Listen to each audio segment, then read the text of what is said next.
Je vous ai dit quelque chose il y a peu de temps. J'ai dit que nous ne sommes pas les rachetés. Nous sommes les fruits de la rédemption. Savez-vous ce que cela signifie? Nous sommes le résultat de la rédemption. Nous ne sommes pas les rachetés. Nous venons de la rédemption à cause de ceux qui sont nés de la mort. Il est le premier-né d'entre les morts. Et il ne parle pas de la mort de quelqu'un qui est enterré. Il parle de la mort spirituelle. Nous en sommes sortis. Nous sommes nés de la mort. Une nouvelle classe d'hommes. Nous ne sommes pas des hommes changés. Alors, Satan essaye de nous frustrer. Vous savez, il essaye d'apporter toutes sortes de choses dans nos vies pour que nous nous sentions mal dans notre peau et que nous pensions que nous ne sommes pas bons. Arrêtez de regarder vers le bas, regardez le miroir. Et savez-vous, parfois, l'Esprit de Dieu devient allégorique dans sa communication, métaphorique dans sa communication. Mais nous devons comprendre, sinon notre esprit devient nébuleux. Vous passez à côté de tout, c'est troublé. Vous ne pouvez pas comprendre. Mais voyez-vous, sa parole est si spécifique, si précise. Vous pouvez savoir exactement ce qu'il dit avec votre esprit. Il parle de vous et il dit, vous êtes la lumière du monde. Et vous dites, oui monsieur, je suis la lumière du monde. Je suis la lumière du monde. Et alors, vous le dites et le pensez dans votre cœur.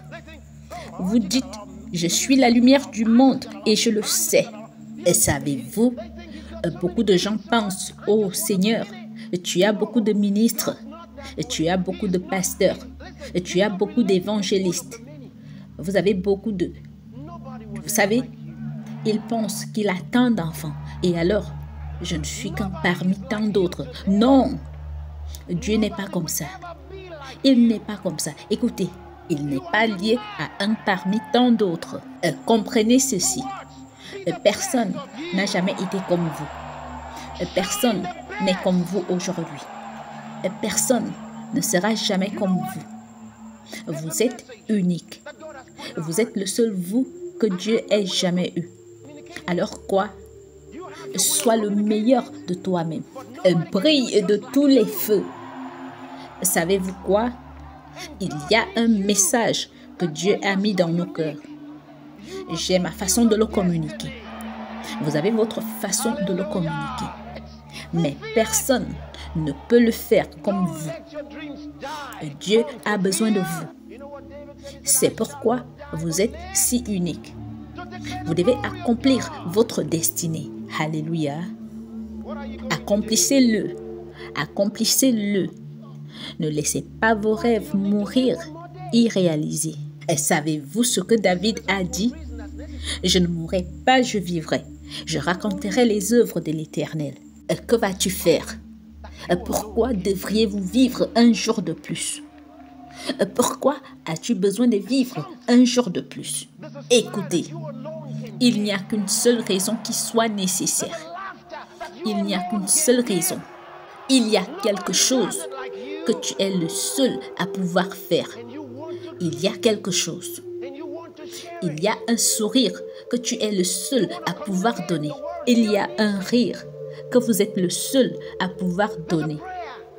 Personne ne le fait comme vous. Et vous voulez le donner.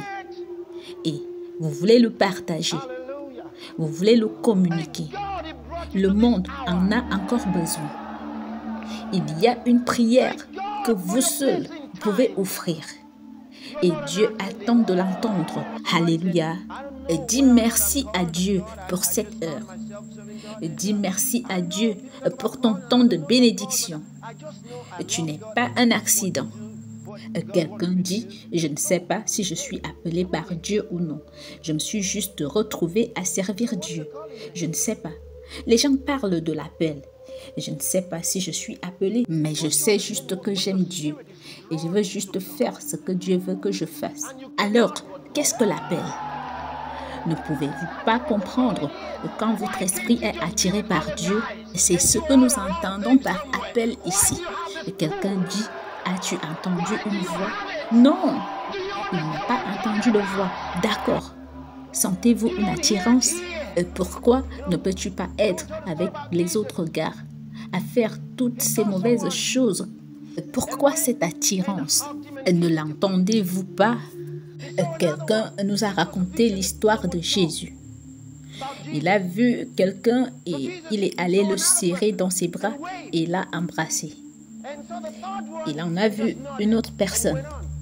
Et ça, c'est une vision que quelqu'un a eue à propos de Jésus. Et Jésus a vu une autre personne et l'a salué. Et puis, il a vu une troisième personne.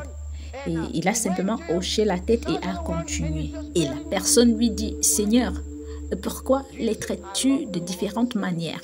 Vous avez vu le premier, vous êtes allé vers lui, vous l'avez embrassé. Vous avez vu le deuxième, vous l'avez salué. Et le troisième, vous l'avez à peine remarqué. » Et Jésus lui dit, « Je les aime tous de la même façon. » Il dit, « Mais le premier ne comprend pas grand-chose. J'ai dû aller vers lui, le prendre dans mes bras et l'embrasser pour le rassurer. » Il dit, « L'autre, le second, comprend mieux. Il a suffi que je le salue pour qu'il sache que tout allait bien. » Il dit, « Le plus mature, c'est le troisième. Il lui a suffi de me voir passer pour qu'il sache que tout va bien. » Et donc, si vous n'avez pas été appelé avec un buisson ardent, c'est parce que Dieu savait que vous n'avez pas besoin de buisson ardent. S'il ne vous a pas appelé du ciel, comme Saul de Tarse, Saul, Saul, c'est parce que vous n'en avez pas besoin. Qu'est-ce que cela signifie? Les lèvres qui confessent son nom. Cela signifie que nous disons la même chose en accord avec lui, en le louant. Non pas simplement « Oh mon Dieu, je te remercie, oh mon Dieu, je t'adore, je te glorifie. » Non, tu m'as rendu digne, tu m'as élevé, tu as fait de moi un succès. Ce dont il parle, c'est ce dont il parle. Faire des confessions en son nom.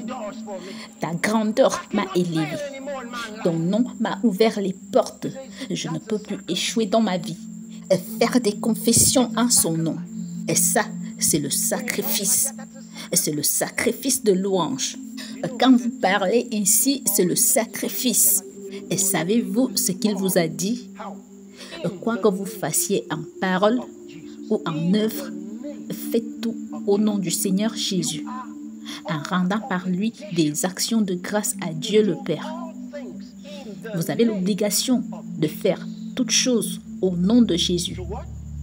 Et alors, ça dépend de vous, ce que vous voulez faire, comment vous voulez le faire au nom de Jésus-Christ.